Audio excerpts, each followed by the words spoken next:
Boom. Welcome, everybody.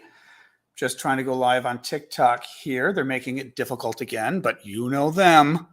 Crazy people that they are. All right, live on TikTok. Hey, everybody. Welcome. John Arvosis here from Washington, D.C. Give me a quick intro where you guys are all from, and I will do my usual TikTok, where, of course, it's not connecting because, God forbid, TikTok do anything helpful. Oh, wait a minute for TikTok to hum. There we go. Always messing up on TikTok. Yep, say where you guys are all from. Hey, TikTokers.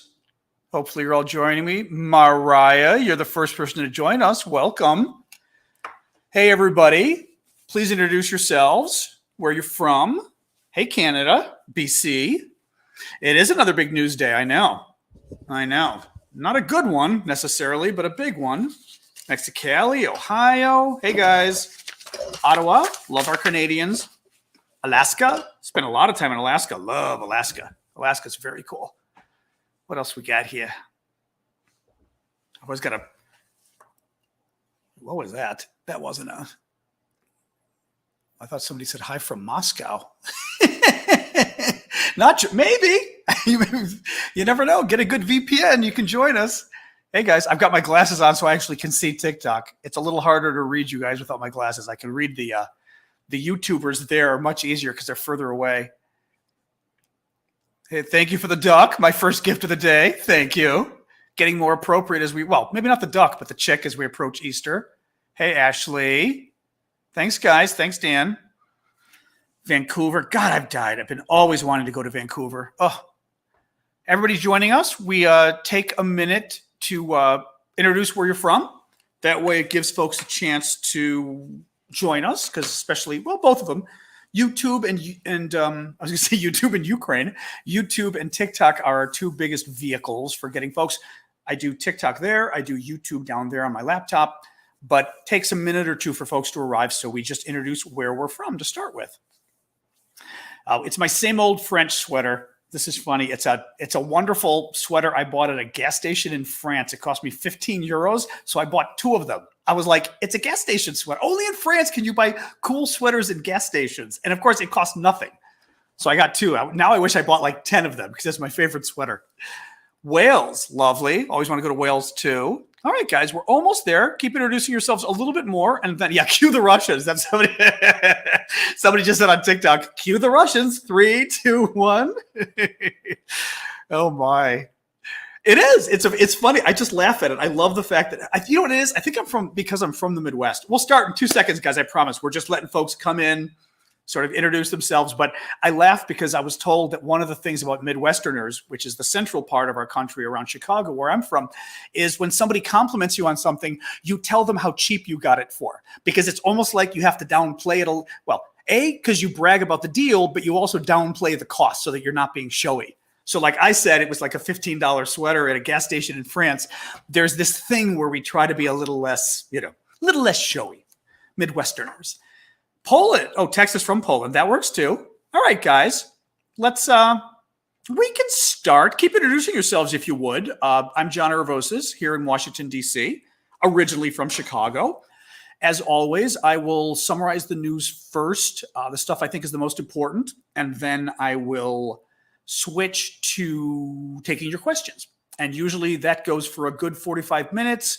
If I'm quick, maybe we'll go an hour for the questions, but either way, there's a lot of time. There's not enough time, but there's a lot of time. Thank you for that. I very much appreciate the gifts on TikTok. For questions on TikTok, I never know how you enter them, but if you can enter them in TikTok, I actually can click the interaction button and read your questions. And on YouTube, of course, folks pretty much know by now, you enter your question in the comments, and if you want to be super sweet, you can buy a super question, which allows your question to pop out more. And I promise that I will absolutely get to the super questions, the super chat questions, though I can't get to every question otherwise. But the super chats I will always get to. So thank you for that. Let's get rolling. So, yes, our very important top story today. It's Pop Kush's birthday. Pop Kush is one of you out there. And you said it was your birthday today. She's going for steak tomorrow with her son, but tonight she's watching us. So because she said she was joining us for her birthday, I had to say something. So everybody give Pop Pop Kush a little happy birthday. I don't know if she's on TikTok or YouTube, but just give her a quick happy birthday. The actual news, I'll start with this one. There's a really interesting story I put up on my my Substack newsletter. I put it up free, and exactly now she's getting the birthdays. That's good. Now, come on, YouTubers, you got to catch up. There we go. YouTube caught up. Thanks, guys, for doing that. That's sweet. I put up a really interesting story today. I had received a letter, thank you for that, from a Ukrainian who escaped Mariupol after being there for a month of the bombing. You'll recall the Russians moved in 6 weeks ago, have been bombing Mariupol, this strategic city in southeastern Ukraine, cut off the food, cut off the water, cut off the heat. I mean, it has been 6 weeks of these people scrounging for food, scrounging for water. Thank you for that. Really just horrific. And, and no heat in the middle of winter. All the buildings are destroyed, just a disaster. This person got out, ended up going to Russia because he had a visa and basically said, he could tolerate it for a couple of days because literally they wouldn't let him go anywhere else. The Russian troops stopped him. And every time they tried to leave the city, they will not let refugees leave. So anyway, his story is really fascinating. You can find it, well, 2 ways. I read it on TikTok. So I did a 4-parter on TikTok that you can look at. My TikToks, and you'll see part 1, 2, 3, 4. And I just read it out loud. Takes about 10 minutes total. The other thing is if you want to read it, because I do think it's very interesting just to read, you can go to my Substack, which I conveniently put the story as the top link in my Beacons links, which is basically on my TikTok, the link in my profile that says Beacons. Click it. Very top story you will see is my story that is this guy's letter, translated by a Ukrainian and published. So you can check it there. And for you guys, we'll put up maybe the mods. Be Kind can put up my Beacons link. And Be Kind, if you really want to be extra cool, you could go over to my Beacons link and pull that first link to the story if you want to cyber disobedience. Up to you guys. Anyway, really interesting story. Now, I'll give you a couple of the highlights just because again, very moving. Oh, thank you for that. I love that little solar system thing. Very moving story. He says people there have no idea that the world is even thinking of them. The way we have all been freaked out about Mariupol and how things are going, knowing that it's the city that's being bombed the most. Thank you for that. The people in Mariupol literally have no idea if the world even knows that they're suffering. I mean, that's how despondent they are. He said they've pretty much all accepted at this point that they're going to die. And I mean, just sort of a horrible, imagine the mindset where literally you just say, I'm going to die. They switched from, just a little tidbit to the story, but he says they switched from a few weeks ago, thank you for that, where you were always, you would hear about people getting hit by bombs and always kind of looking for the next news and going, oh my God, so-and-so got killed. Oh my God, so-and-so got injured. He says now they're at the point where nobody even cares. You are only worried about yourself. You're not even thinking of other people getting bombed. That's not even on your mind because things have gotten so bad. He ended up escaping via a river. He describes that. He talks about a woman that he escorted to her home because she was afraid to walk home. She escaped with him. She was afraid to walk home alone. And he said, very wisely, that's not something you want to do. And the trolls are posting Russian flags. Feel free to block them in the TikTok because that per se means they're trolls. He ended up fleeing, and I'll stop with this on this one, but it's interesting because he ended up fleeing to Russia because it was the only place he could go. Again, the Russian troops wouldn't let him go back to Ukraine or into the rest of Ukraine. Thank you for that. And he talks about how, and I'll finish with this point, that he chose today to go, hoping that he would go for a few days and get out. Now, again, if they'd let him out, good question. He said 85 to 90% of the Ukrainian refugees from Mariupol who went to Russia went because they were forced to go because the Russian military deemed that they knew too much. They had seen too much of what was going on in Mariupol, and the Russians didn't want to let them go.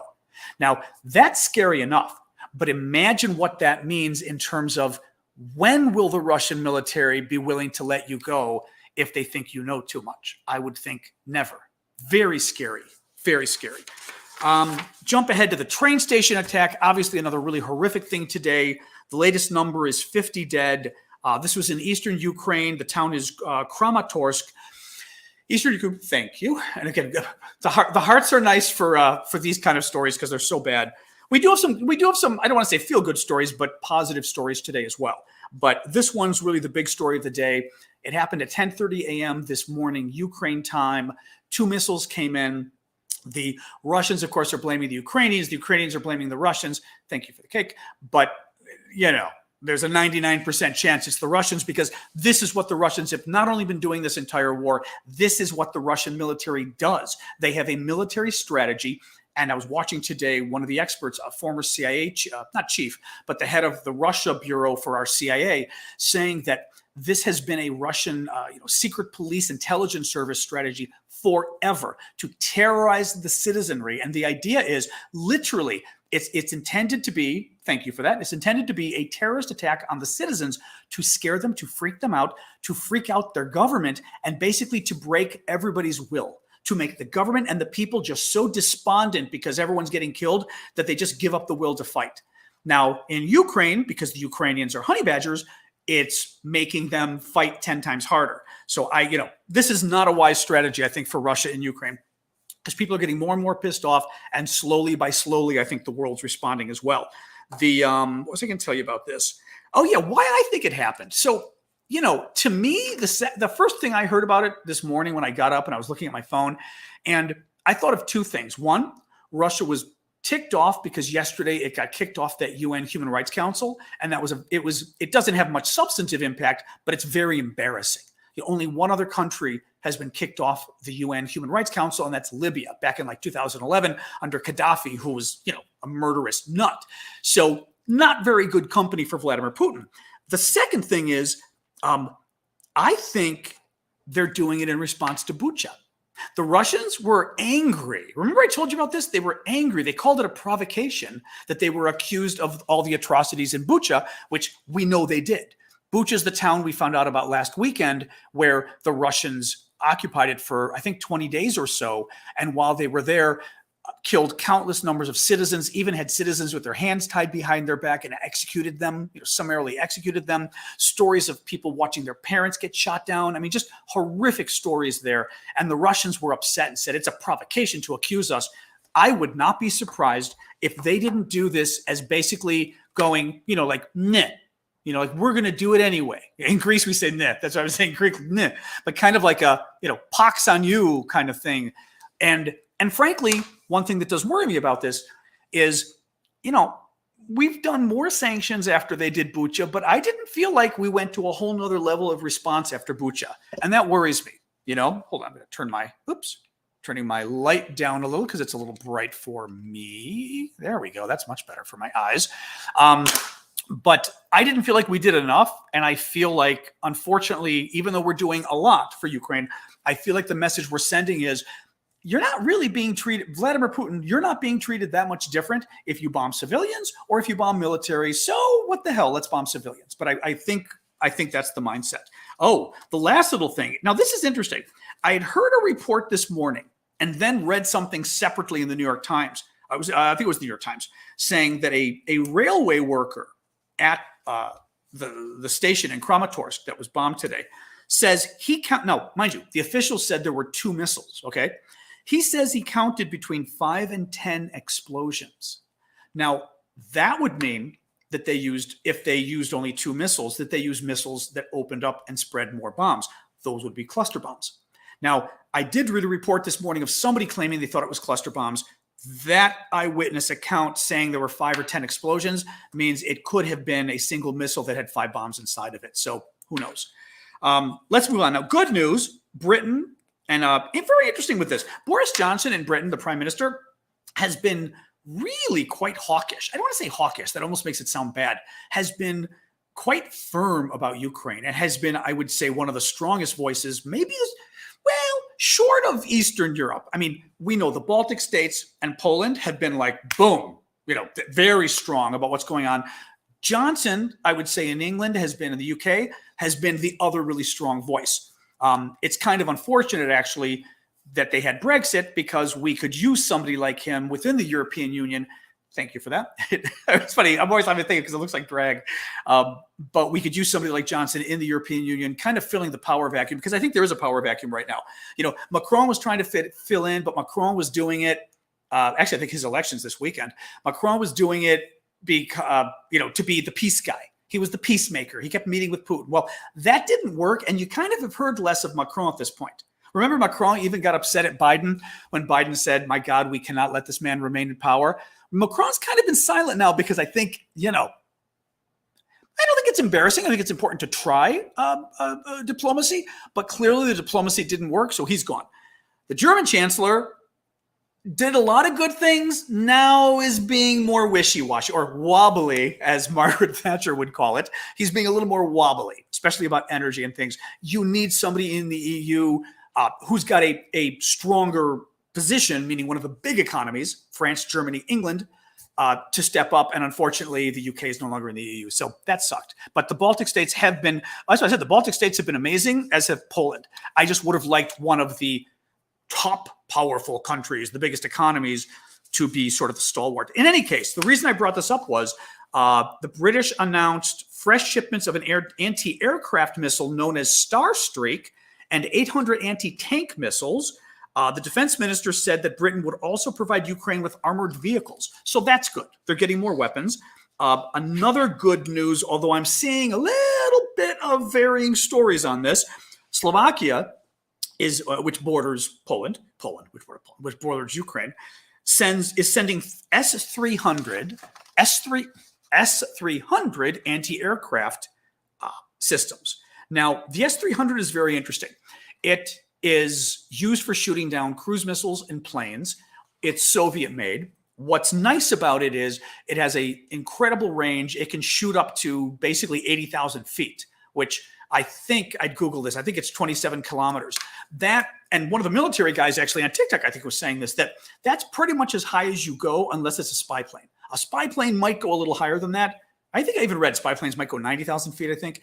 But otherwise, any plane that's coming over, cruise missiles, whatever, bombers are going to be lower than that. But it's nice because it goes a hell of a lot higher than the Stingers and the other missiles they've got. So that's a big deal. I read conflicting reports about whether Slovakia had already sent it. This morning I read they already sent it.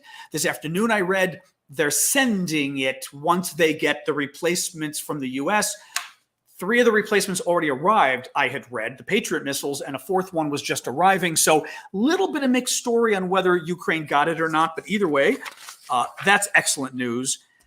Ukraine is asking the Western governments for more today, especially in response to the train bombing, but also knowing that the war is heating up in the East. The East is going to be the big, from what we know, is going to be the big sort of locus, the focus point for the war coming up in the next few weeks.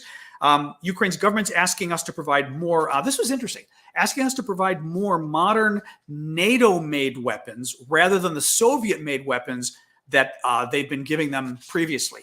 Now, up till now, NATO has been providing old Soviet weapons to Ukraine, in part because the Ukrainians know how to use them. Ukraine was part of the Soviet Union.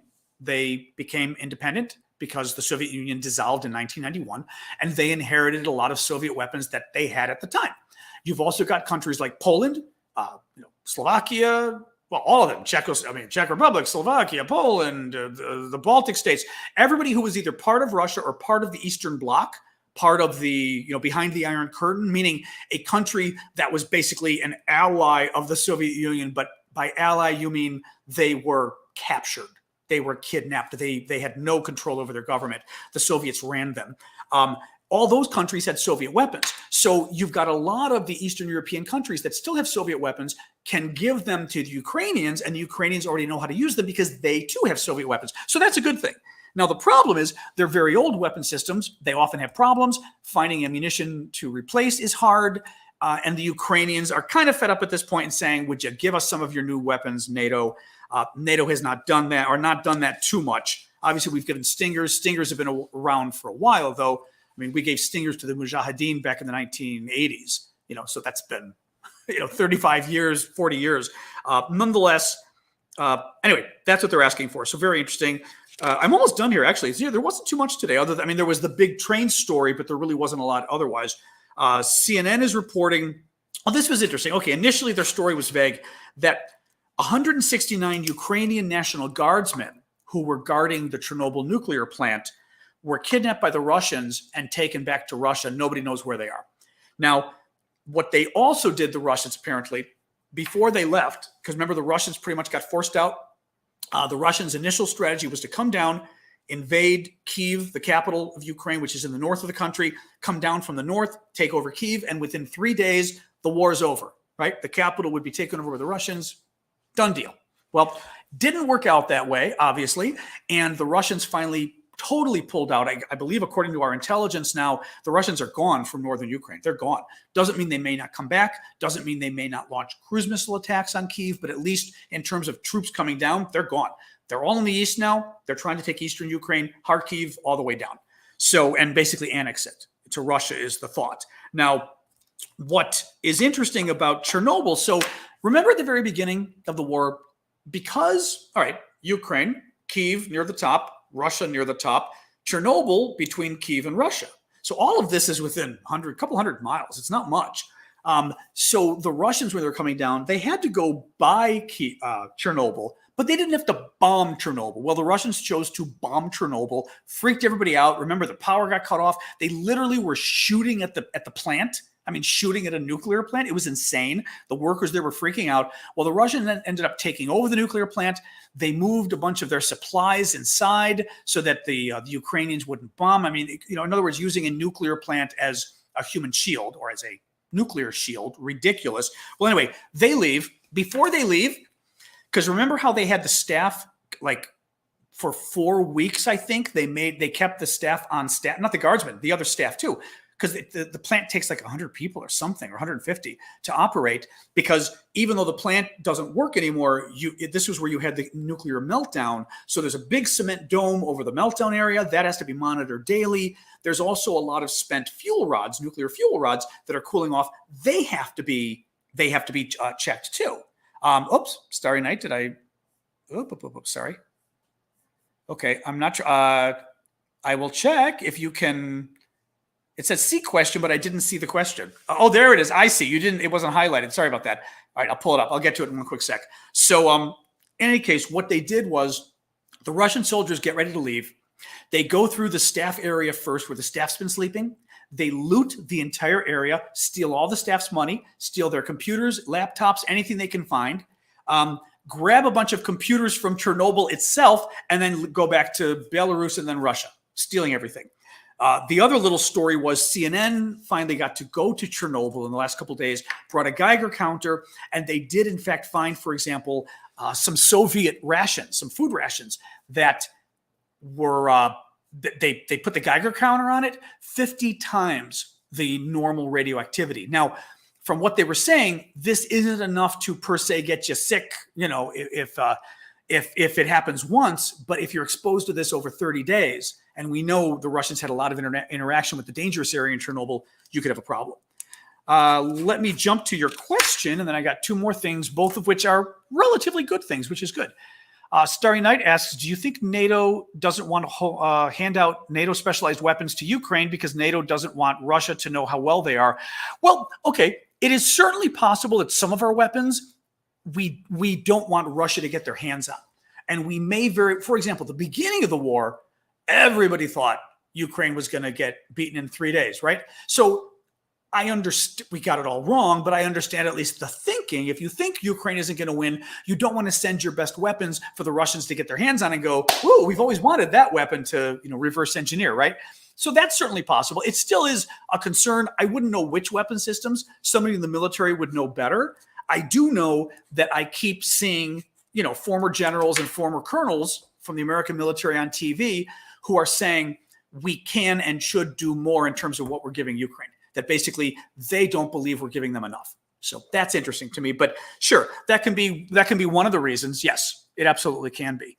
2 other quick stories. Kyiv, the capital, people are returning to the capital, which is good news. People who had fled, fearing the capital was going to be, fearing it was going to be run over by the Russians. People are returning to their homes. They're no longer staying in the bomb shelters. Thank you for that. People were living in literally the subways because it was the safest place to live. They're back in their homes in the high rises, which means they're confident they're not going to get knocked down. Now, the Russians could still send missiles. Hopefully they don't, but people are feeling more comfortable. They started school instruction online again. They've got 500 businesses that have reopened. So just some positive news, at least that life is at least getting back to normal in Kyiv, at least for a while. The final story, somebody mentioned it in the comments last night, and of course you were correct. I Googled it just to make sure. But the Russian embassy in Ireland, in Dublin, is very upset because you see the Irish being just wonderful little, yes, let's give a heart for the Irish, being such wonderful people that they are. The Irish companies are refusing to service the Russian embassy. So the Russian embassy can't get any heating fuel. So they're cold and their water is cold. They can't get any hot water, which I love the fact that it said hot water, but I'm guessing that's because they probably live in a compound there. So they have to take cold showers and it's cold. Poor Russians. I thought it was hilarious. But yeah, so they've appealed to the government for help because literally the Irish company said, no, we're not selling you anything.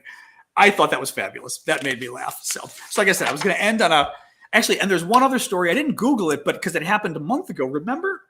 I think it was right before the war started. The Russians were playing, this will be the last thing, and then we'll do the questions. The Russians were playing kind of a cute game where they were going to do some big military maneuver at sea off of Ireland. And the idea was they were doing it right at a location where underneath all the international telecommunications cables go, especially for the internet and that kind of stuff. And they would basically severely damage Google, Facebook, a lot. I mean, Google especially would be really kind of scary, but a lot of the internet could really be damaged. And they wanted to show, we know where it is and we can get it. And a bunch of Irish fishermen went out there and basically said over our dead bodies, and the Irish fishing boats scared the Russians away. And they didn't do the war games or whatever they were going to do. So God bless the Irish. I mean, damn. In Chicago, I'll say this as far, like in Chicago, where I'm from, the Irish are there's a large Irish American community. And, they're known, I only know the Yiddish word chutzpah. I don't know, well, we'd say balls, I guess, in English, or backbone. But the Irish are perhaps the Ukrainians of Northwest Europe. Can I call them? Although the Scottish are pretty chutzpah-y too, I would say. Nonetheless, God bless the Irish for that one. All right, sorry. Starry asked something else. Starry Knight, will they implement demilitarized zone between Ukraine and Russia? That's an interesting question. I mean, this is part of the question of if there's a peace treaty and what it would be.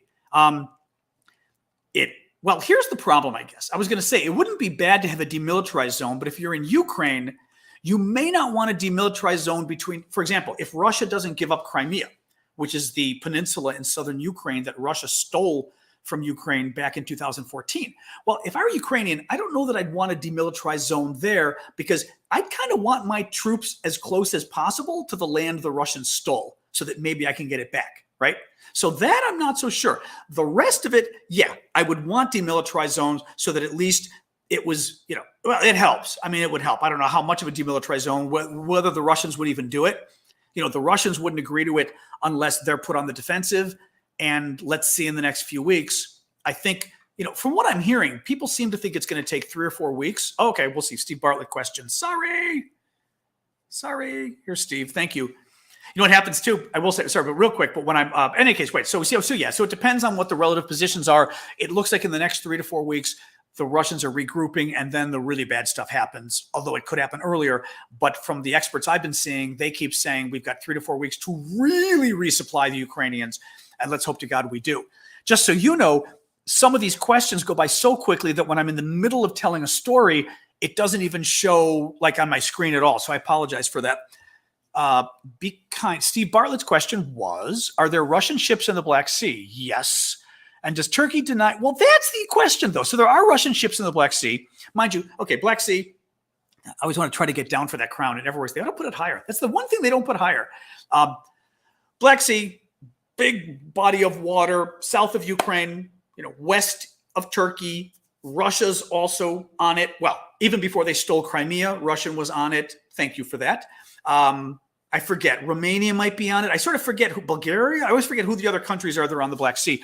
But you've got these guys. Now, there have been Russian ships there for sure because the Russian ships have been bombing the shore. I think some of the bombing of Odessa, I'm 99.9% sure. The bombs that have been happening in Odessa have been coming from Russian ships offshore.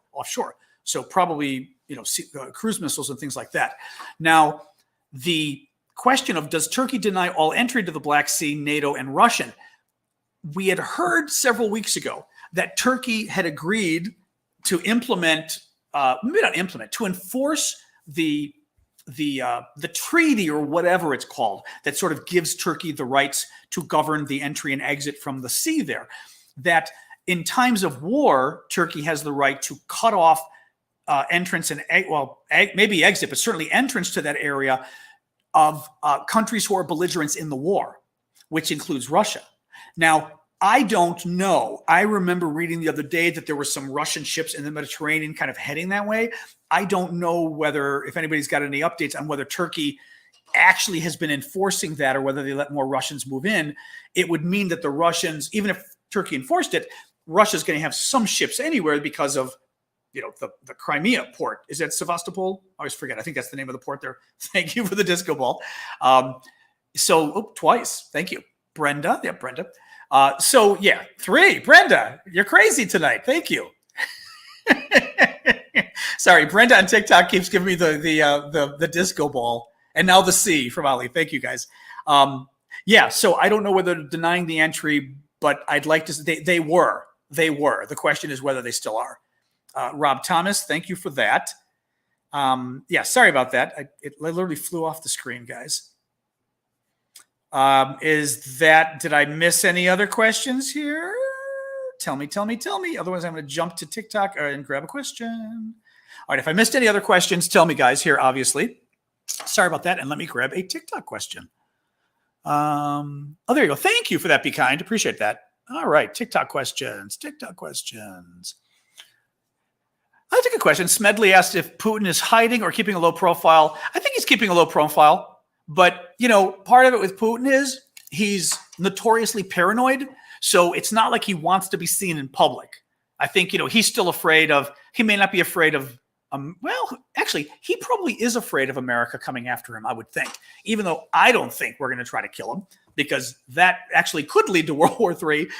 He probably thinks we would kill him. Also, I think if the Ukrainians could, they would go after Putin. So if I were Putin, I'd be hiding too. But yeah, I don't know how much we normally hear from Putin anyway, but actually, it's funny you even say that because remember earlier in the war, we did hear from Putin more. Every couple of days, he'd have like a staff meeting and this meeting with the military and this. And remember, he met the little Girl Scouts and the female sailors or whatever it was. But it was that weird thing that looked Photoshop with the microphone that went through the hand. And Zelensky did like a funny comedy video about it.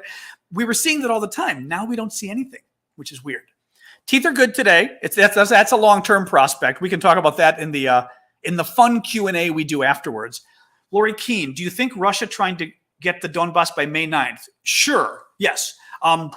May 9th is exactly Starry Night says Russia's end of World War II. Exactly. May 9th is the day that Russia celebrates the victory over the Nazis, right? So World War II.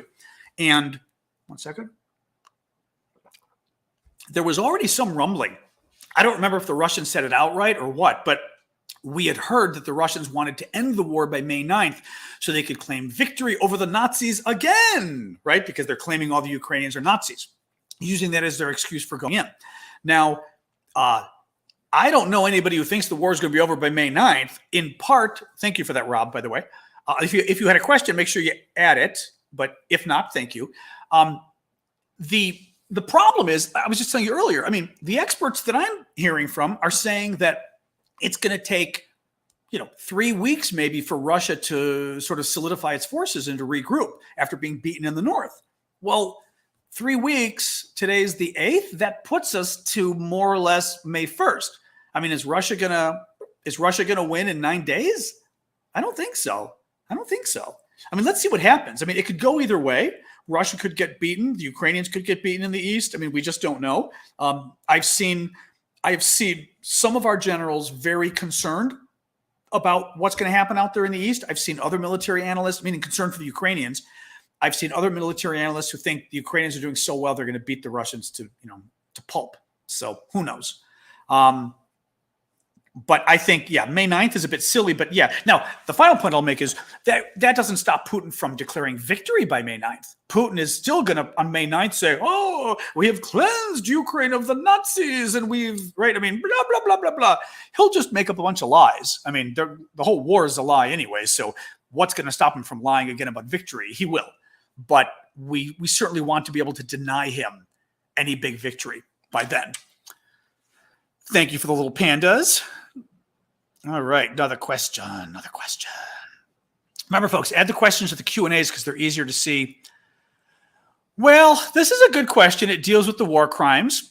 Hey, girl. Hey, 22. Trying to add some nuance to your name. Why can't Putin be arrested yet? The problem is the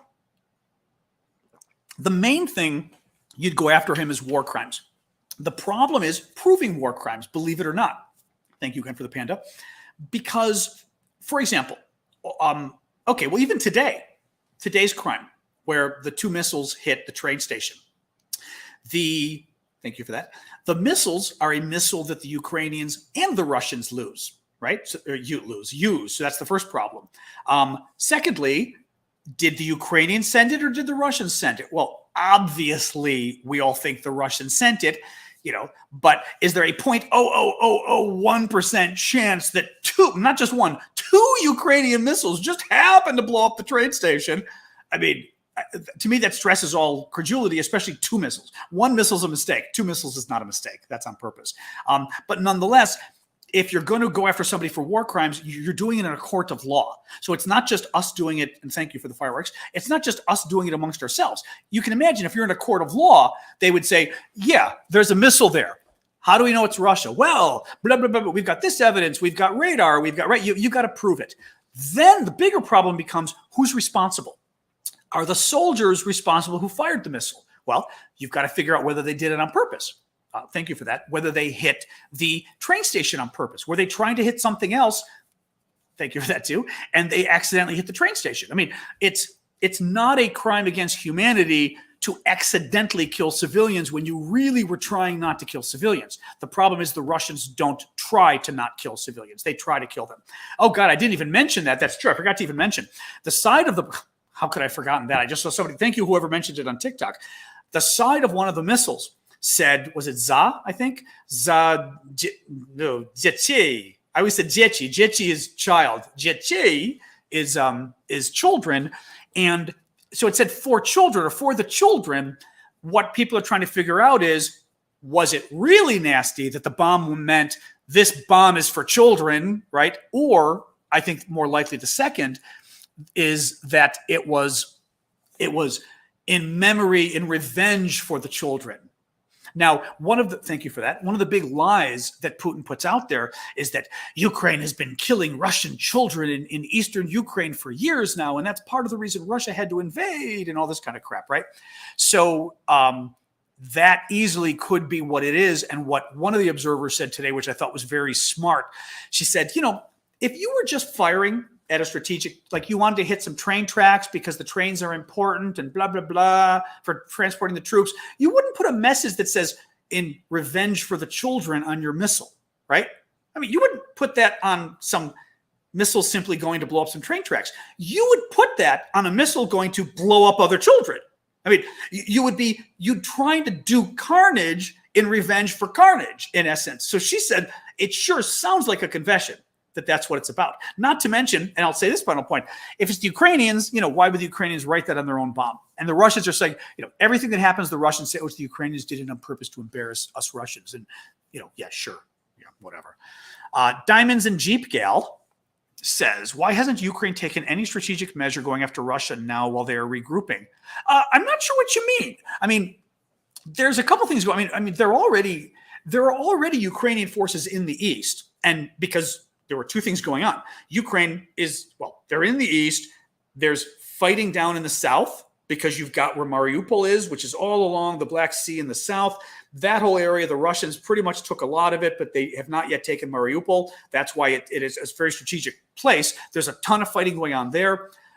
There was a ton of fighting going around Kyiv in the north. There's a ton of fighting going around Kharkiv in the north and the northeast. So you've got the Russians had 4 fronts, which means the Ukrainians had at least 4 different fronts in this war, right?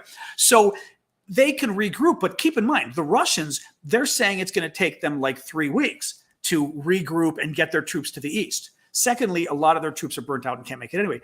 But I would imagine the Ukrainians will get there quicker because the Ukrainians have the trains. The Russians didn't get the key trains they needed to travel cross country, which also is part of the reason they're probably bombing that train station to try to go after a place that the Ukrainians will use to resupply their troops.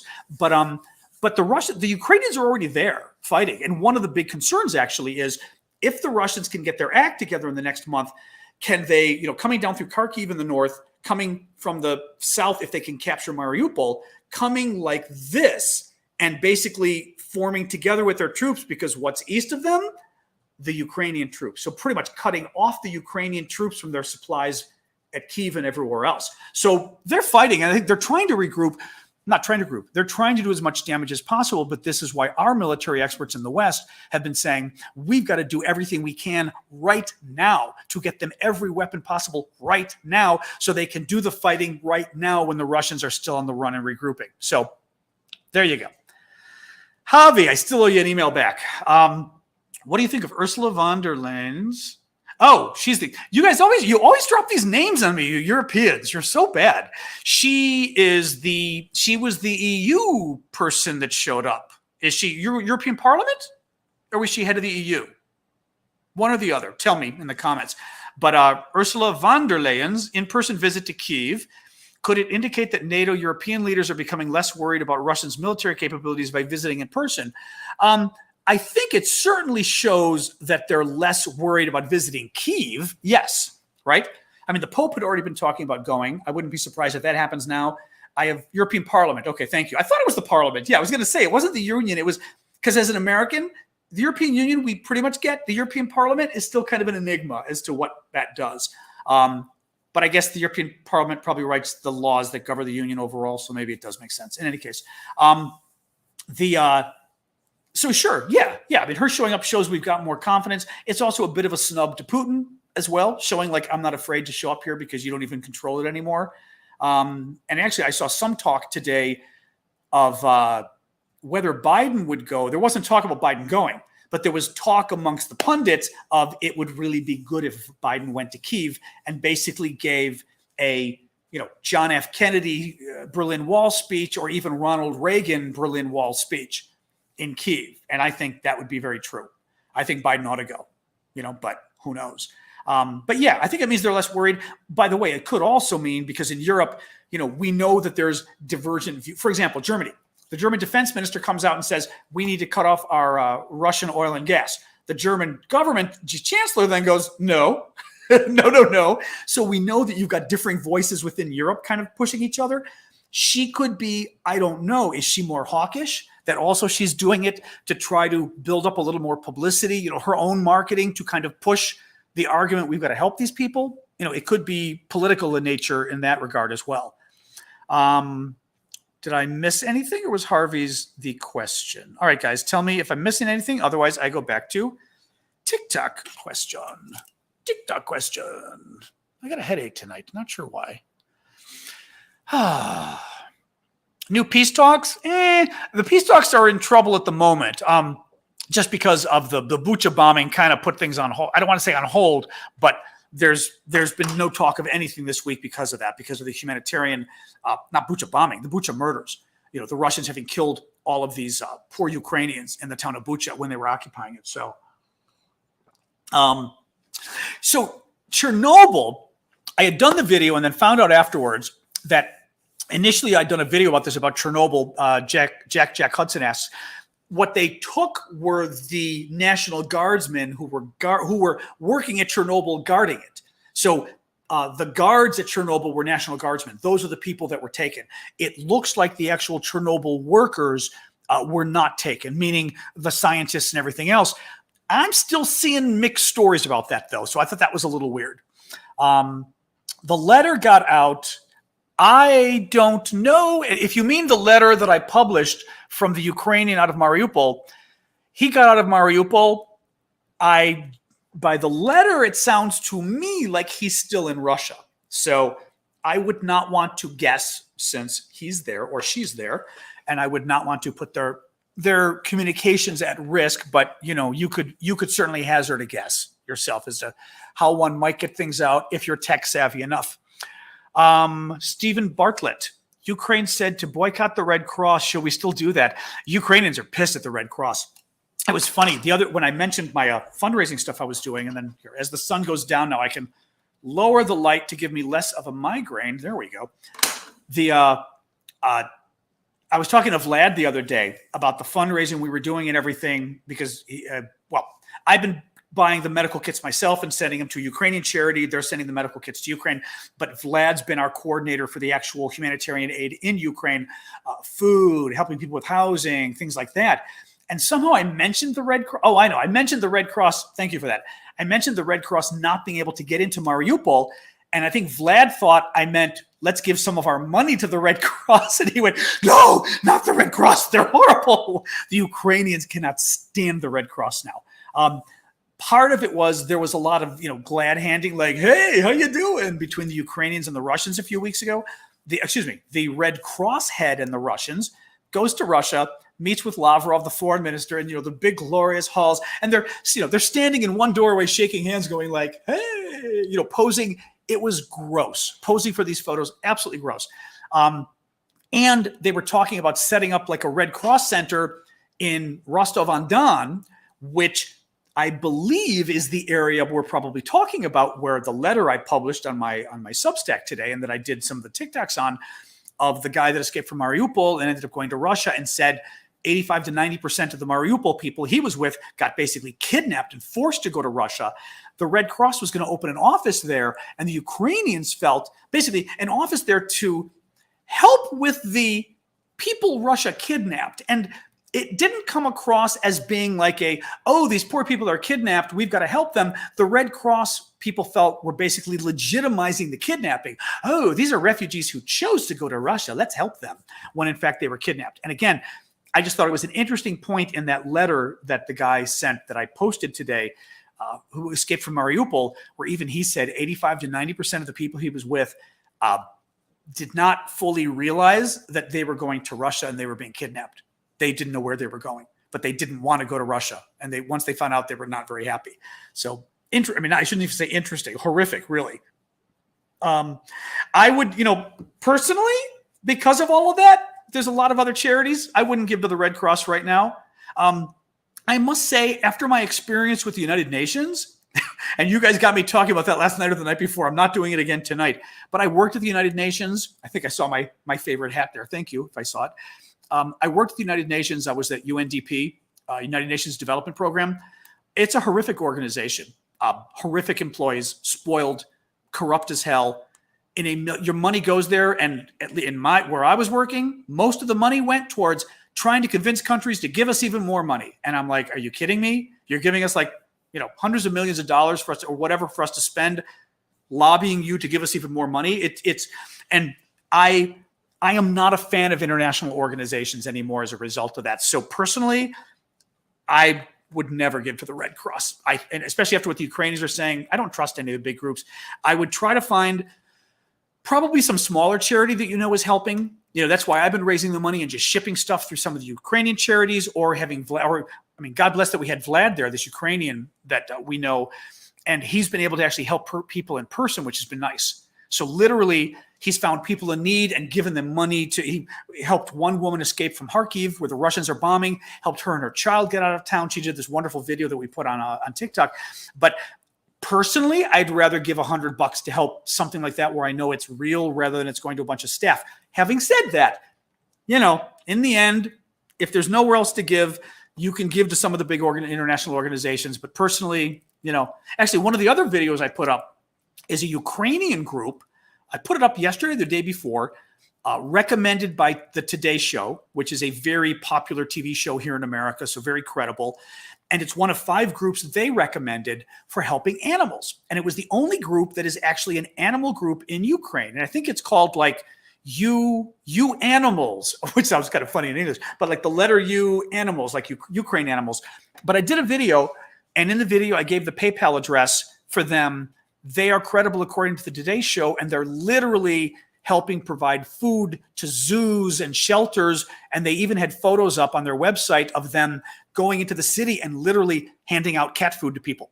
They had bought bags of cat food that they were giving people for their pets. It was really nice. So if you can find my video on that, it has the PayPal address, and you can just PayPal the money directly. And I know Europeans don't have PayPal, or if you don't, there's nothing I can do for you. But if you got the PayPal address, you just log into your PayPal, you put send money, it asks you for the address, and you put the guy's email address. So, and again, thank you. Because it was Today's Show recommended, I sent him, I don't know what, $100, I don't even know, but I sent it because I trusted him. So, I trusted the Today's Show. So there you go. All right. As always, remind me if I'm missing questions here. Tiki-taki. Let's grab one of yours. Boom. Oops. It's showing me no questions, but I know there's a ton of questions here. There they are. There they are. We haven't heard a lot about Russian civilians protesting. That's interesting. I mean, we did hear about the military. There were some uprisings in the military, which is good. But you're right. I haven't heard about a lot of protests. Remember that first couple of weeks, we saw all of the videos of people protesting. You know, Danny was asking that. Mame Sheba asks, will the situation escalate further? I think so. I mean, clearly the Russians are going to escalate further. I don't think that's even a question, right? We know the Russians are going to keep escalating. And it's, the question becomes, I don't want to say, will we keep escalating, but will NATO up the ante to help provide more to Ukraine, maybe even better weapons, maybe even NATO weapons in response to Russia becoming more and more savage. So, that's the question, but I think it'll clearly escalate more. Oops. I don't know. Might be. It's funny. Papa Rooney says, is Putin's revenge on Mariupol for resisting 2014? There was something else I heard about Putin going after, God, I can't remember what it is now, but it was something Putin held a grudge on and was going after them just because he was holding a grudge. So he does do stuff like that, which also means, actually, interesting that you asked that, Papa Rooney, because what that makes me wonder is, even if there's a peace, Putin has been embarrassed beyond belief, and the Russian military has been embarrassed beyond belief, with how poorly this war has gone. So would Russia be really tempted, especially Putin, before he dies and before he leaves office, to just go and obliterate Ukraine? Yeah. And would he be tempted for this war alone to go and obliterate them because now he's so embarrassed and we know he's vengeful? Yeah. Yeah, absolutely. I need to check Instagram. I haven't been. I'm sorry, Sage. I'll go check. I don't check into Instagram much, so I often don't see stuff. What else we got here? I haven't seen it come up. Any way of knowing what I've done wrong? I'm not sure, Crystal, but if it didn't come up, you can still ask the question, because obviously something went wrong. Crystal Smithmeyer just post it as a regular question, and I'll answer it. I trust you on this. And in the meantime, I will go to TikTok and get another one. And don't let me forget you posted the question if you do. Crystal. All right. Tiki-taki. What else we got here? Russia sounds envious of the Ukrainians and what they have. Yeah. I mean, Diana asks that. The interesting thing with that, Pink Floyd has a new album out too. I heard, or a new song out about, with a Ukrainian musician, which is pretty cool. It's this Ukrainian folk song. Sorry, as a quick aside, because somebody mentioned it on YouTube. It's a folk song, Ukrainian folk song, and it's the version the guy did singing. He's a big, the band might be called Boomer or something like that. A Boomer would be funny, but Boomer or something in Ukraine. And Pink Floyd took the song with his permission and did their own guitar. And it's interesting because Pink Floyd now is like these 75-year-old men. They're all white-haired men. But the guitar you hear and you go, oh my God, it's Pink Floyd. One of the biggest rock groups in the world. Really cool. So let me first answer this question and then jump to Harvey's. I shall put Harvey's up so I don't miss it.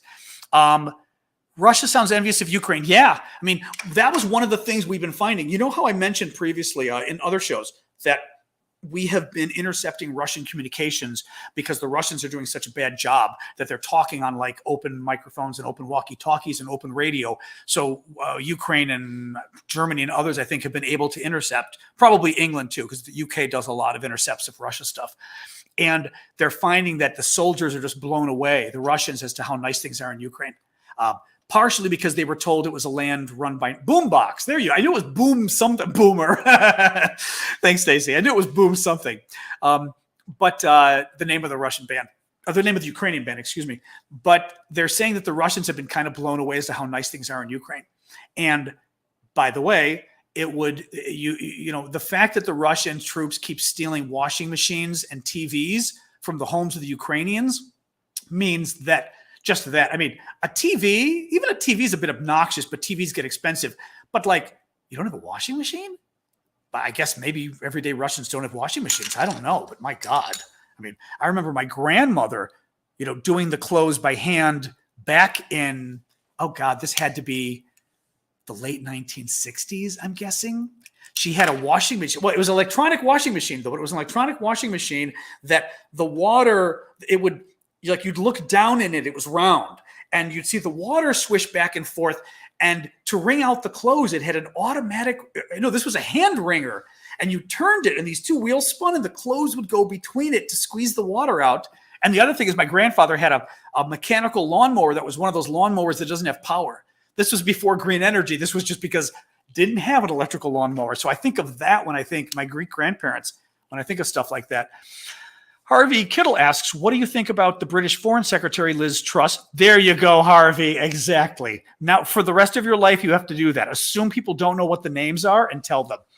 When I was doing my podcast, I always told my podcast partner this. He'd say, oh, Susan Collins. And I said, you mean Republican U.S. Senator Susan Collins from Maine? It's like, come on, Cliff. So yes, you always got to tell people. Because also, even if whether I do or don't know it, other people may not know who it is either. So anyway, British Foreign Secretary Liz Truss says she wants all Russian diplomats expelled from Britain after the protest outside the Russian embassy in London.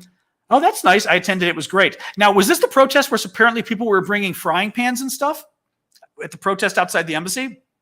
Somebody told me on Twitter that was happening. And I Googled it, but couldn't find it. But I was like, oh my God, imagine. Because of this issue that actually, this is a perfect segue between the two of you, because what Diana H. had asked about Russia sounding envious of the Ukrainians, they even stole frying pans. I mean, one of the things they found was with one of the tanks that got blown up, by the Ukrainians, a Russian tank, they went through the Russian stuff, and among it were a children's toy he stole from a Ukrainian phone, a frying pan that he stole from some Ukrainian's kitchen. I mean, crazy stuff. So that supposedly, at least in the UK, in London, people were leaving frying pans outside the Russian embassy, basically saying you're pathetic and you're thieves. I love that. I mean, I'd go to the corner store and spend $1 on a cheap frying pan and just do it. We got to organize that one. I love that. But yeah, no, at this point, why not? Sorry, Stacey, it may be delayed. Yeah, exactly. Because the Russian troops were stealing frying pans from the Ukrainians. And it just showed A, how impoverished the Russians are, but B, also how petty they are. I mean, you're however many, I don't know, is it 1,000 miles to Moscow? Is it 600 miles to Moscow? But I mean, you're far. And frankly, these guys aren't from Moscow. They're from like the Russian Far East, which is like 11 time zones away. And they're stealing frying pans. Thank you for that. To bring back home? I mean, seriously? That's your war trophy? I mean, oof. It's just embarrassing, and it's one way of making them more embarrassed, basically. Sure, Stace.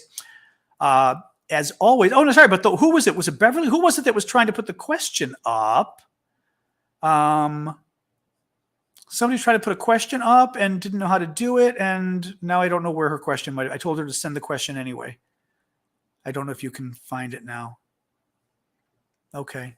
If not, post it again and somebody highlight it for me so I can see it. But she had said that she already thought she spent $5 and it didn't work. I'm happy to answer it. TikTok. Still got about a good 15 minutes of questions. What else we got here, TikTok? Finding a good one. Do I think the war will go on for years? It could.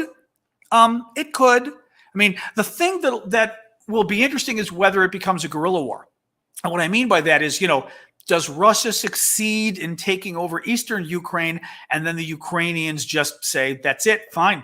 The West keeps supplying us, and we're just going to keep sending rockets in and bombs and everything else and just keep taking out the Russians. And, whether the citizens form their own, kind of resistance. But it certainly can. I mean, I think the next month is going to be very interesting to see as we said, when this fighting really begins, when the big fighting begins in the east, does Ukraine keep up its winning streak, or does Russia actually turn the tables finally?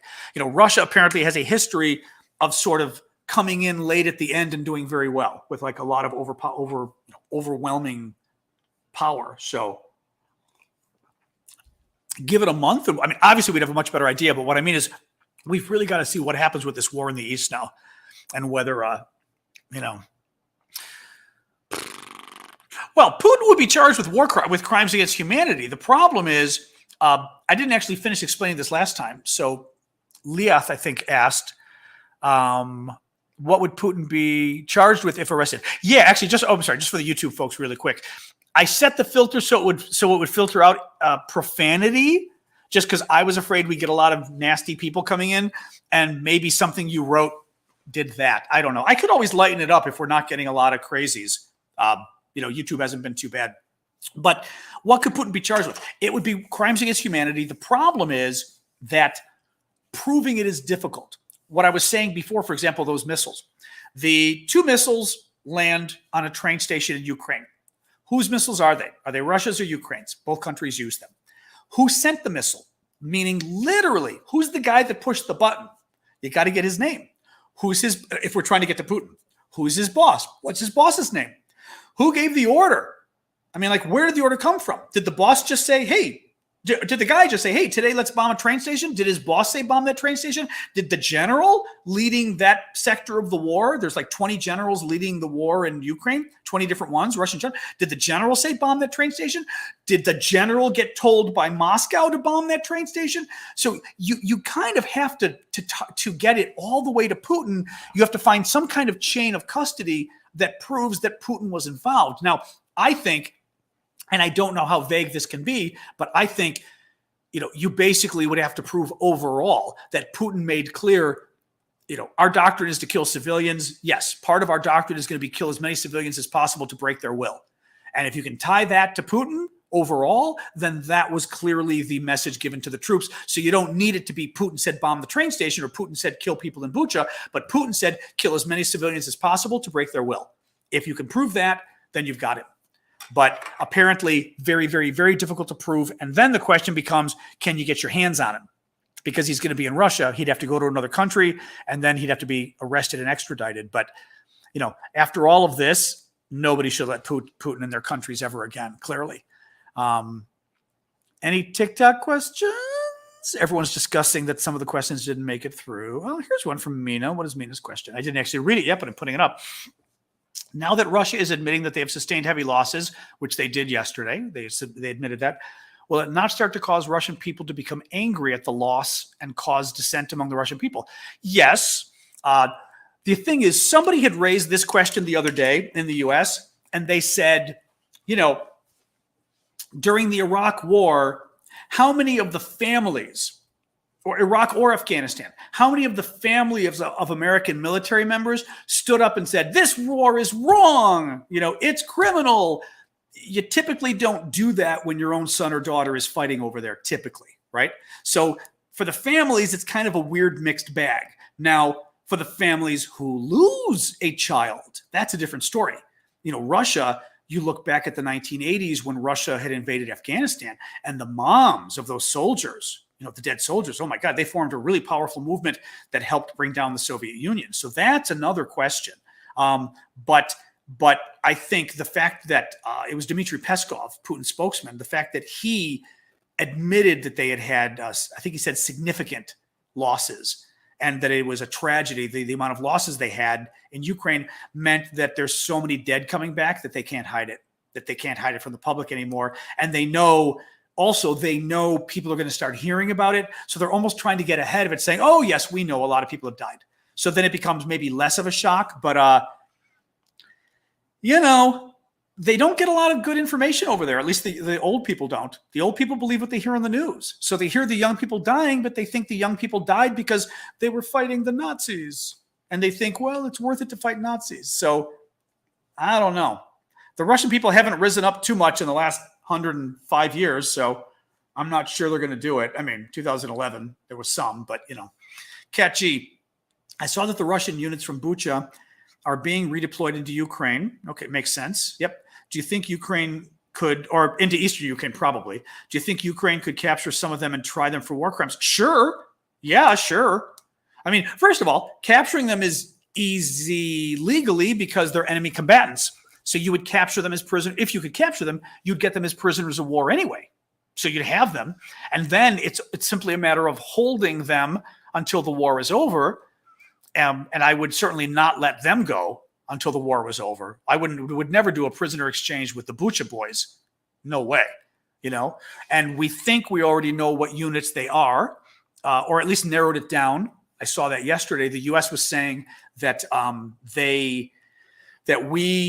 it could be one of 2 or 3 because it looks like there was a Russian unit that was there, and then they were replaced by another Russian unit, and there seems to be some information saying that the Wagner Group, which is the Russian mercenaries who a U.S. general called murderers, because they're simply murderers, whether they were there as well doing the killing, because it might make sense because of their reputation. That's exactly the kind of thing they do. Anyway, yes, if they could get their hands on them, they would certainly grab them because they're prisoners of war anyway. And then the question becomes, can you try them as war criminals? You know, now, again, that may take a while. Crystal, question is above. Okay, Crystal, I'm looking for Crystal's question. Hold on. I'm going to find Crystal's question here on YouTube. Somebody help me out here. I'm scrolling up looking for Crystal's name. Is that the mistake? Is it not under Crystal's? It's somebody else repeated? There it is. Okay. This has got to be it, Crystal. All right. Crystal Smithmeyer, not that I wish it to be so, but I've not heard much about systematic sexual assaults. Oh, there is. I had several stories today about rape that I didn't tell you. I'm considering doing a TikTok about it. Even that, I'm a little nervous about TikTok censors, but I just thought it was such a creepy story about them raping children, like 16-year-old or 14-year-old girl they got pregnant, and then an 11-year-old boy they raped in front of his mother. I mean, well, now I told you anyway, but the news was so gross anyway, I just didn't want to go there. But there are stories, yes. Someone above mentioned rape kits being done on victims in Bucha and elsewhere. I did not know about that, but I wouldn't be surprised. Rape kits are basically medical kits that hospitals have specifically for rape victims because it has all sorts of tools you would use to collect evidence, in essence, if it's a rape, and then collect the evidence in a way that's secure from other contamination, so that if it ends up going to a court of law, they can't question and say, well, that evidence was, in a hospital with lots of other things, right? That's what a rape kit is. I would not be surprised. No. I mean, we've also heard that the Russians burned women they raped to hide the evidence and burned the bodies. I mean, nasty stuff. So there have been increasing numbers of stories of sexual assault, really bad ones. Like I said, like the kids. The story about the kids was just awful, But again, these guys are animals. I mean, they've really got a number of these guys that are just animals. All right, so we got Crystal. Thank you. Finally, glad we got that straightened out, Crystal. Lori Keene, will they get justice for war crimes before Putin is gone? We'll say gone for good. I'm not convinced they're ever going to get Putin on this. I'm not convinced they will. I think it's going to be too hard to try him unless there's some massive smoking gun. I mean, then again, I don't know how we did it with Serbia, like how we were able to prove, Milosevic and what was it, Radovic or whatever? Was it the top of the military or his number 2? But I don't know how we were able to prove it. So I don't know. But I mean, I don't know. I mean, I will say this. Things are so bad that I think Putin's in worse trouble than he's ever been on the war crime front, because this is a whole other difference than with Syria. I mean, Syria, not that it's different from what he did the same thing in Syria, but the world is finally holding him responsible. We were outraged about the use of chemical weapons in Syria against children, but the world let it happen. There was not an international coalition. I mean, I was pissed at the time when I saw it. I mean, it was those horrific videos we saw here on the news. And they showed it to their credit, they showed it on the American news. They showed pictures of these poor children being carried in, dead or dying from the chemical weapons. But that time the world kind of went, eh. This time, I'm hoping that he's done enough where people say we cannot have normal relations with Russia until Putin's gone. That's my hope, but who knows? Oops, I scroll down. Good. I see some of the spam, and as soon as I get to it, the mods already got to it. Thank you, guys. Yeah, we can try to reset the settings so it's not as I can try to put the comment settings on YouTube, excuse me, so that it doesn't. I just put it for profanity because I was afraid there were going to be like crazy people coming in and swearing and stuff. But if it's screening things out, I'll try to make it a little less like a nun going after you guys. Sorry about that. TikTok. Let's pull up another TikTok question. We're going to do only a couple more, guys. It's almost. Any news on the zoo animals being euthanized? Oh, I've seen a lot of animal stories. I don't share most of them because I just can't share. I mean, sorry, I'll say your name. This was Linda Medina. I just can't share stories about animals dying. I can't. I was happy to share the zoo. The raising money for a zoo or raising money for this animal shelter that's providing food to the shelters and the zoos and stuff. But some of the zoos and the animal shelter, one animal shelter, 300 dogs died of hunger. I think it was in Mariupol or one of the towns. I saw that. I literally had to change the story. I was like, oh God, go away. So, I was glad there's a cat that survived. Oh my God. I don't know where this was. I forget what town, but they showed a cat was rescued after a month in the rubble of a huge building. And the building came, the Russians blew the building up, came down.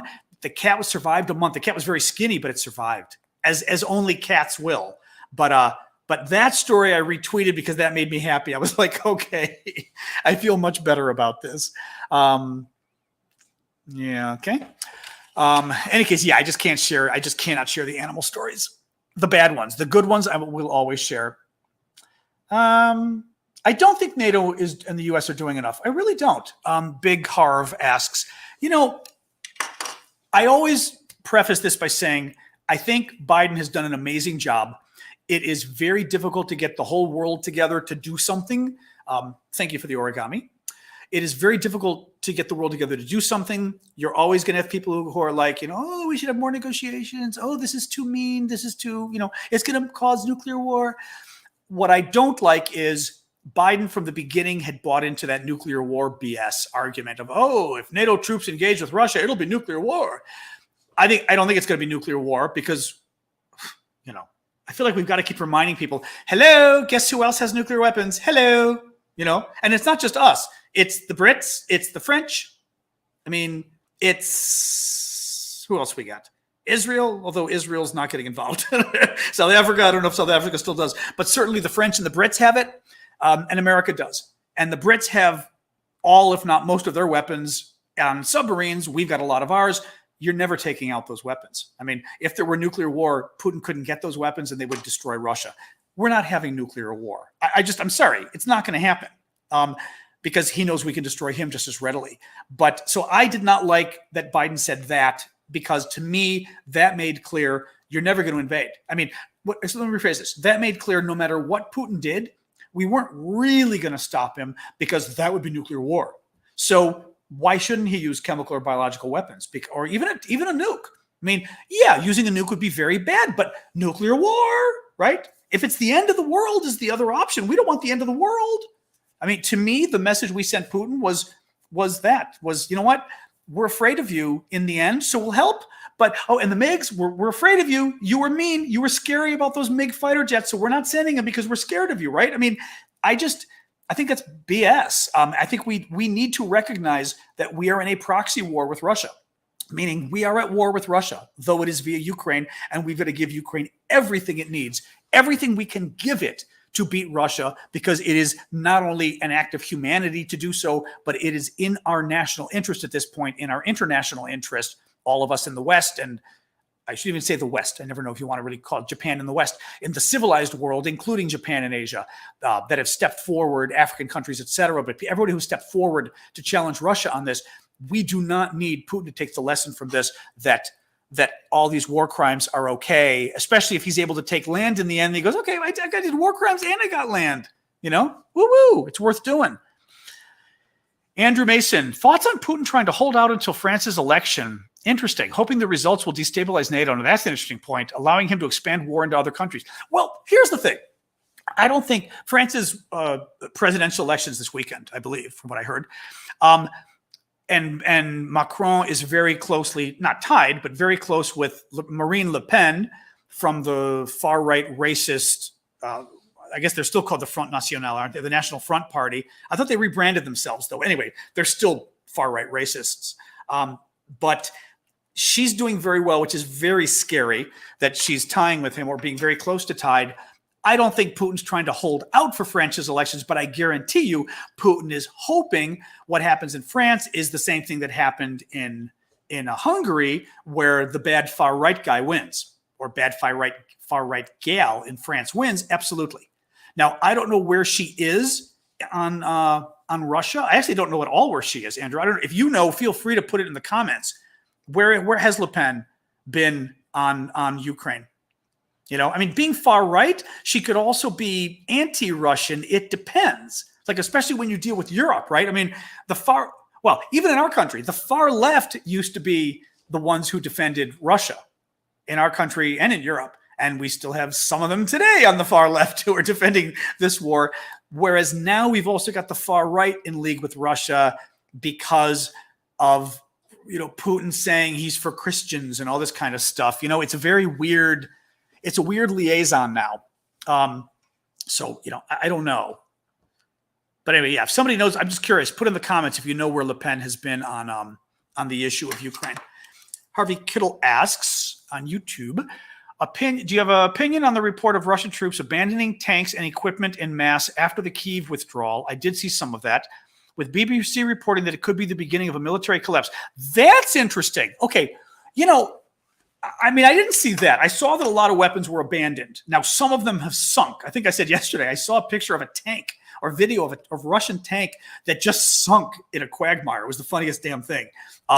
Because the Ukrainians flooded the land. They opened up a dam, flooded the land north of Kyiv, and it's the rainy season anyway, which is when the land gets really muddy and it's a disaster. This tank just sunk. I said it was like an elephant in the pond when you see the elephant's tusk sticking out, like the Loch Ness monster. This was the tank. It was just the snout of the tank sticking out.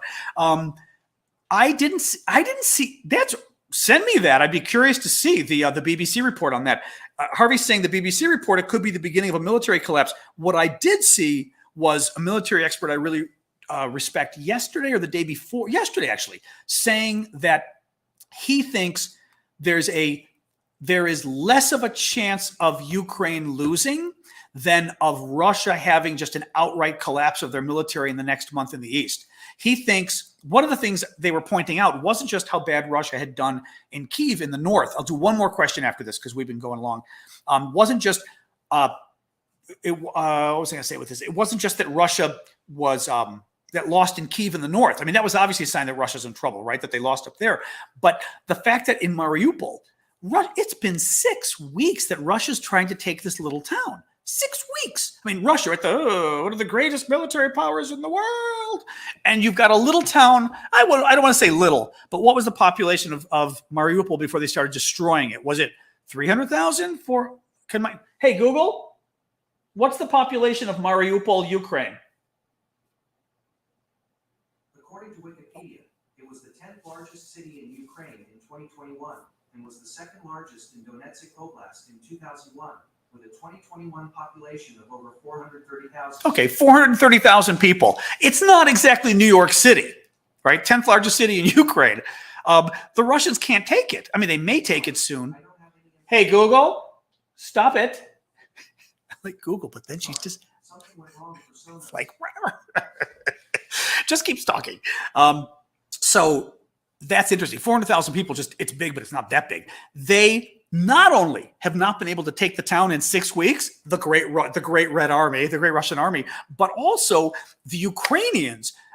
Somebody mentioned, maybe you mentioned, Harvey, but I also, somebody yesterday mentioned this, but I also had seen the report saying this. The Ukrainians are still supplying their troops that are in the middle of Mariupol. which means the Russians who have surrounded Mariupol haven't even, thank you for that, by the way, haven't even been able to sort of to secure the perimeter of the city. I mean, it's crazy. And that was why at least some of the experts, a lot of the generals, American generals, are still very worried, the former generals, about what's going to happen. But a lot of the other experts were like, you know, Russia sucks at this. And they just weren't convinced that Russia was going to do any better in the East. But again, you know, at this point, we should just assume maybe Russia will do better. Thank you for that. And try to help out.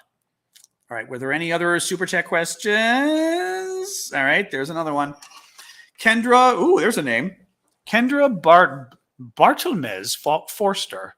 Barthelmez? I'm getting that wrong probably. Probably depends what country. Oh, dollars though. You might be in the U.S. Barthelmez. That's what I'm going to stick with Barthelmez. Barthelmez Forster. Even that's hard too. Forster. Your name is tough, isn't it? Because everybody wants to say Foster. I know my last name because my last name, Aravosa, screws everybody up. Yours is harder. If Germany wasn't a NATO country, so right, if Germany weren't a NATO country, hypothetical, meaning it was around back then. If NATO wasn't a NATO country, would we have stepped in or let the Holocaust happen like now? Meaning, I'm not sure I get your question. I'm trying to think of what you actually really mean. Kendra, feel free to write. I'm going to give you my Harvey Kittle treatment where I say, now tell me in English. I'm not sure what that means. Hypothetical, if it was around back then. Or do you mean if Germany were a NATO country? Is that what you mean? Write your question. I mean, I'll answer it. I mean, actually, I'm going to hang out for 20 more minutes anyway, just to hang out with you guys. So you don't have to pay for it, Kendra. Just write your question in the box. Tell me, write it a different way because I'm not sure what you mean, and I'll answer it. Okay, guys, that was the last question. Oh, sorry. Marine Le Pen supported Putin in 2014 when he invaded Crimea. Get out. Dr. Mark Reinvention says, but now has distanced herself. Oh, my God. Although, honestly, Donald Trump supported, in retrospect, what happened in Crimea. He said, they were Russian and they wanted to be part of whatever. So I guess it's not that outlandish to think a Western leader could have done it. I don't understand it, Kendra. Did somebody? Oh, I see. If NATO was set up prior to World War II, would we have stopped the Holocaust? Well, I mean, if NATO, so you're saying if Germany were a NATO country? Let me see. I mean, we didn't. I was just going to say, we didn't stop the Holocaust. I did some research on this the other day, by the way, because I was curious, because of what's going on in Ukraine, what the story was. Like, what did the history really show of when we knew the Holocaust was taking place, when we knew the Germans were killing people, Jews and others in the camps and all of that. And from what I found, World War II ends 1945 or whatever. A year before World War II ended, or World War II in Europe ends, the Americans knew about the concentration camps, and we were confident they existed. What is interesting is what I found. This was just in the Wikipedia, but I find Wikipedia to be pretty good. That there was a large debate as to whether we should bomb not just the trains, but the prison camps themselves, like to basically, knock them out, blow up the crematoria, whatever, right? Knock down some walls so people could leave. And people, including, and I think it was David Ben-Gurion was one of them, one of the founders of Israel, were concerned that Jews would be killed if we bombed the camps. And I think it said Ben-Gurion said something about, he didn't want one Jewish head touched, like he didn't want one Jew killed by attacking the camps. So you get into this really weird history with the Holocaust of, frankly, it reminded me of the stuff we're talking about today. This whole thing of, oh, is it too much? Will we hurt people? And then this dissension, like, oh, maybe we should, maybe we shouldn't. So that surprised me. I would hope that the fact that a country is a NATO country means they've elevated themselves to a certain level where they're not going to do something like the Holocaust. One would hope, right? I mean, I would think that if a NATO country went that far, they would be kicked out of NATO. I mean, Orban is already pushing it, or Orban, or it's Orban. I pronounce it Orban. Sorry, Orban. Orban is pushing it in Hungary already. I think if he were to go and start doing a Holocaust, we might invade him. We certainly would kick him out of NATO. But the question is, stepping in, I'm still not convinced being a member of NATO would make somebody step in. Not sure about that. Yeah, I don't know. I think we'd take it the same way we are today. We'd be like, yeah, it's in Europe. Well, actually, World War II gets funny too because, and I really enjoyed this. I'll put up Bev's question so I don't forget. There was a special, I don't know if it was Ken Burns. I think it was Ken Burns, called The Roosevelts. And it was about the Roosevelt family. Very interesting. And it was talking about World War II. Oh, and that helicopter, I guarantee you, is one of the president's helicopters. The question is whether he's there. Just one helicopter, he's not there. That is one of the president's. I don't know if you could hear it. That's one of the president's helicopters. Their flight path is over my apartment. It's only when there's 3 that he's actually in them. Otherwise, they're flying around doing other things. But it's really loud, so like I can hear it. I don't know if you could hear the kind of funny. What they were saying about the Roosevelts was that America, after World War I, we didn't want to get into another war.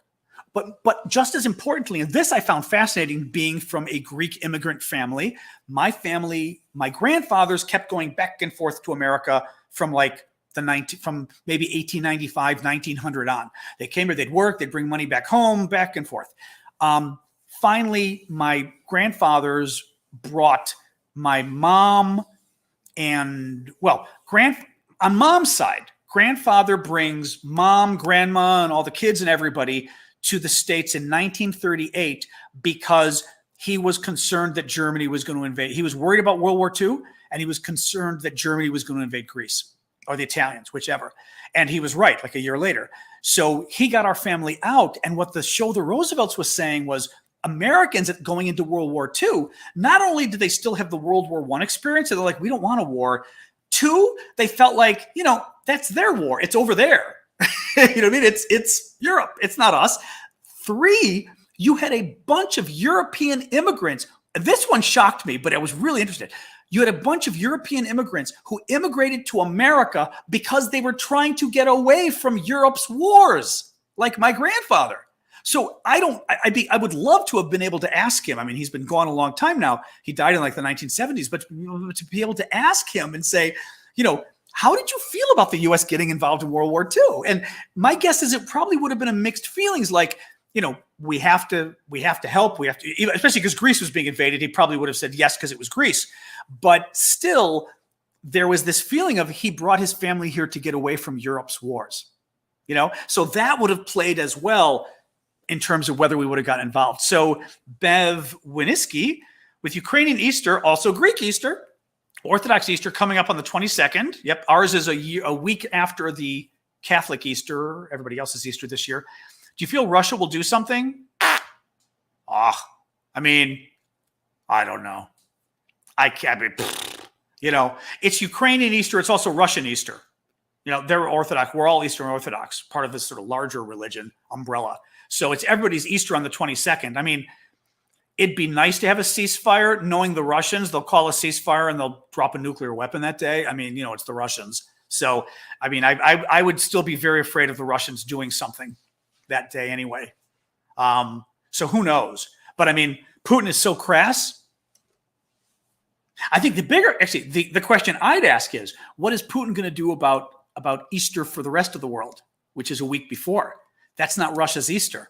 Is he going to somehow try to recognize it because he thinks it would be really gross to have more atrocities come up on Easter?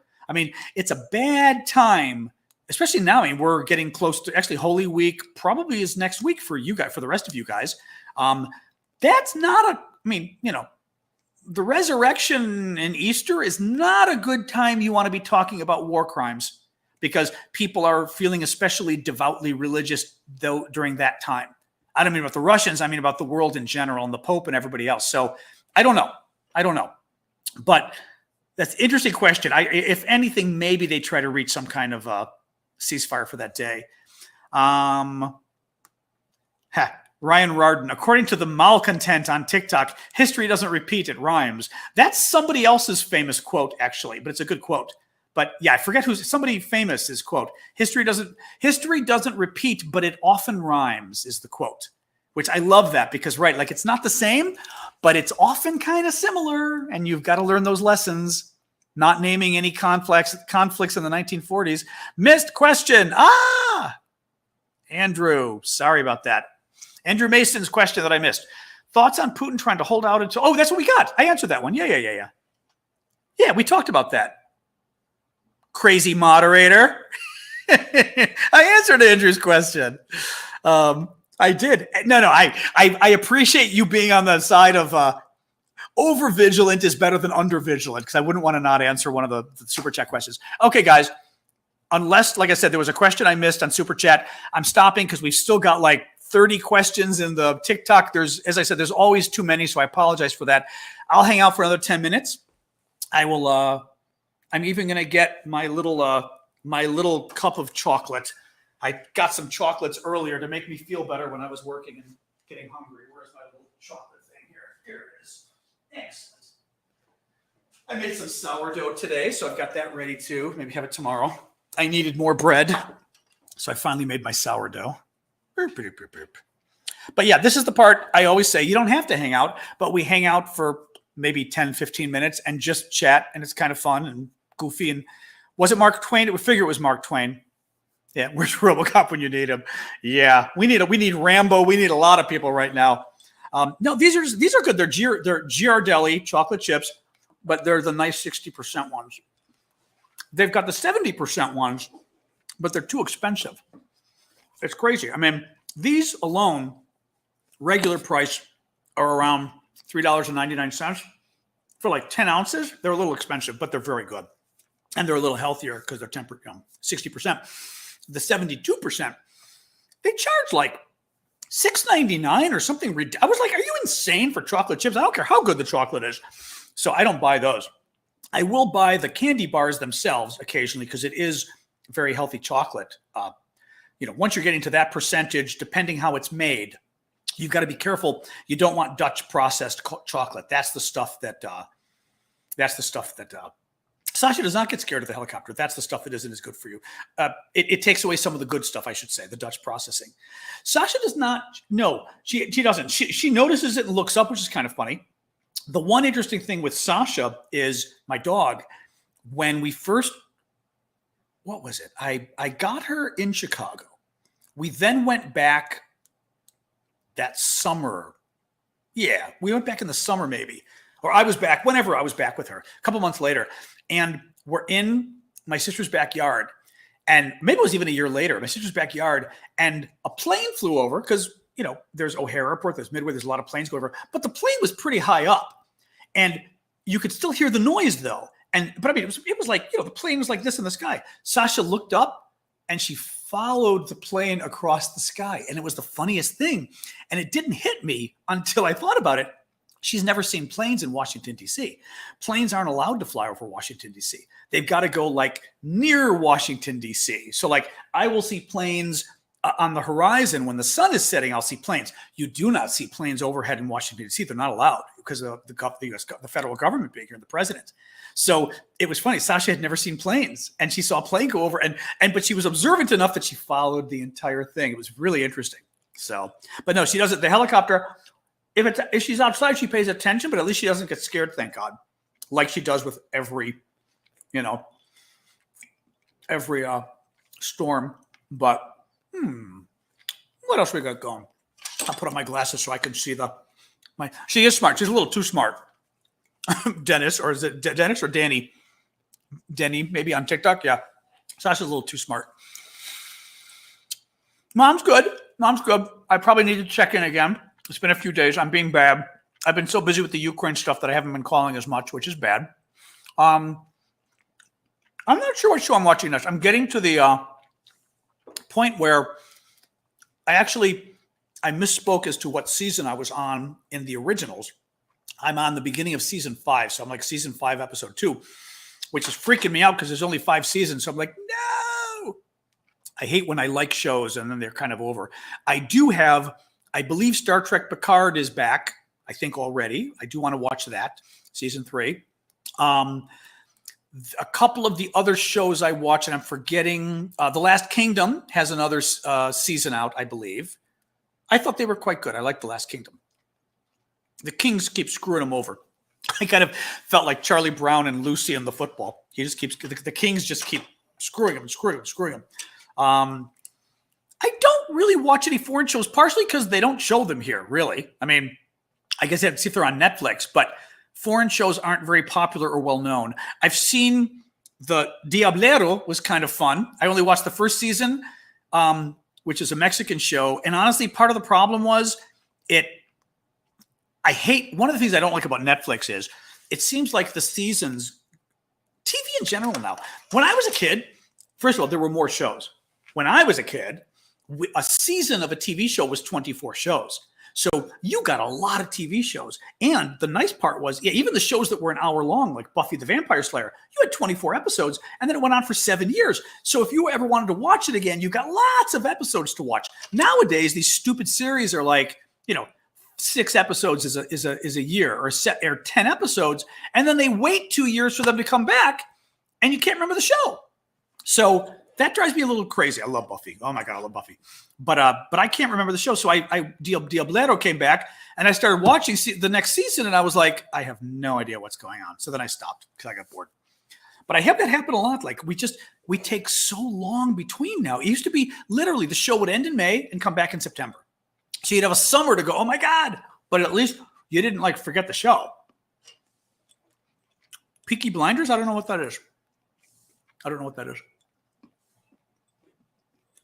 You could tell me what that is, but I don't know. Sourdough. Well, I use very simple recipe. I'm using the King Arthur recipe.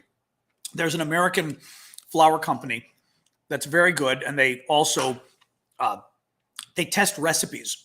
So their recipes tend to be very good, and it's called King Arthur, like King Arthur, but it's called King Arthur flour. So you can check the recipes out online. Obviously, I'd use the ones that are Star Trek. Oh, Lower Decks. People have told me that I need to watch Lower Decks. I know. I have access to it. I've not been watching it. I need to. Legacies. Isn't Legacies the one at the school? I saw that already. It's good.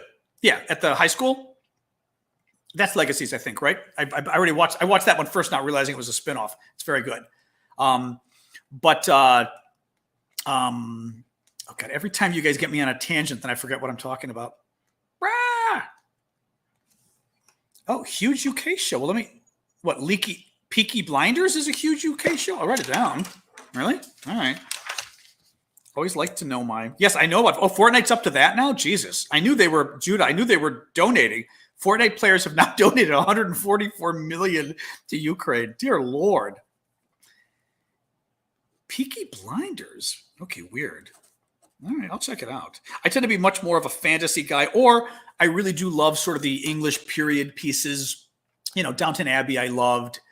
Never got into Upstairs, Downstairs. The Boys I saw. The Boys got a little weird. Wasn't it the one with the Superman guys? Who I liked it, but I felt it got a little strange. But I did watch it. If that's the one, there were like 2 different shows with similar names like that. Can't think what else.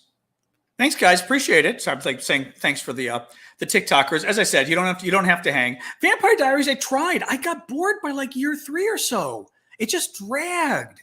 And I don't know if I should give it another chance, but I tried it again a couple months ago. And once again, I was watching each episode going, oh my God, they're boring me. So, and then I heard like all these spoilers a couple weeks ago, and I was like, wait, because I was reading, I think because I was watching the originals, I was Googling some of the characters to get more background. And then they started giving me spoilers on the Vampire Diaries of all these people who died. And I was like, whoa, stop it. So I guess I do need to go back and look, since a lot of people die who I didn't think would die on the show. So True Blood I liked. I did. I thought True Blood got a little silly, but I did love it. The Americans is fabulous, The Americans is a great show about basically KGB spies living in the U.S. in the 1980s, back when, and maybe they do it today too, but when Russia had people living here pretending to be Americans. The funny thing, though, is how bad they are at pretending to be Americans on TikTok in the comments. Although I'll say this, we only recognize the Russians who we know who are bad on TikTok. There might be good ones who we fall for. Who knows? But boy, so many of them just can't speak English well. It's really kind of funny.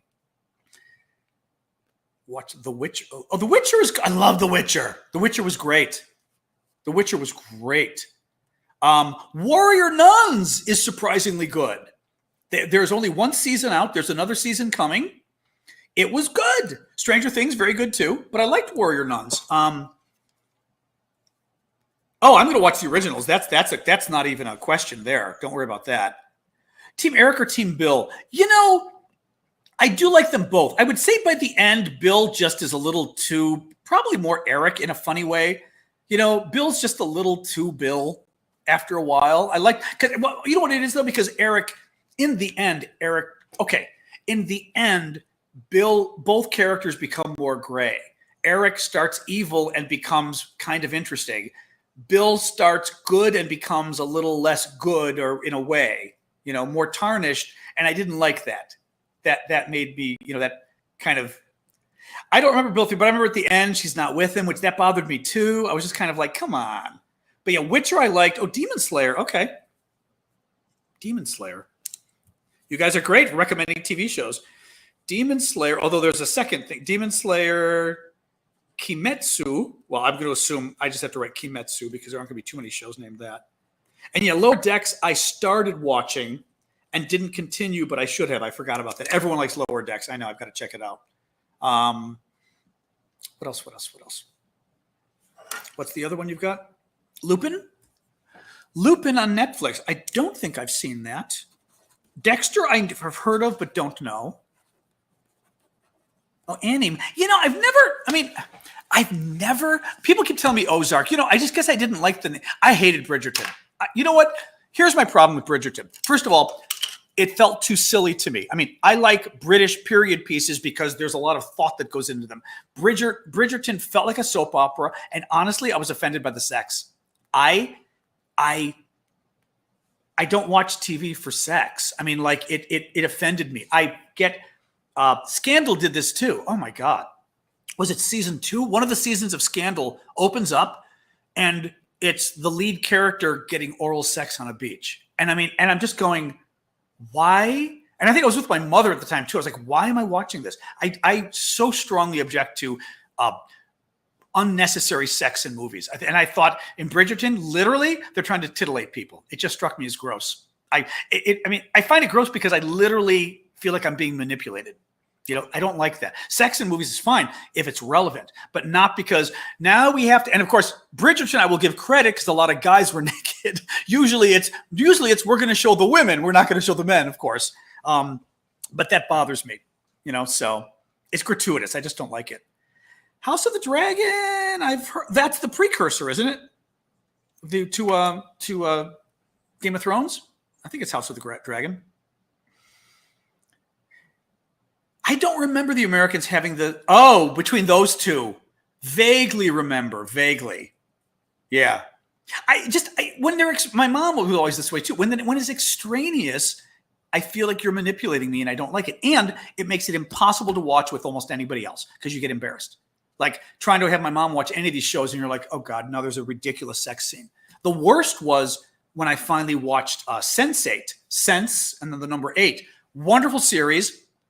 And the sex in there is the most ridiculous, especially the ending was just perverted. The ending was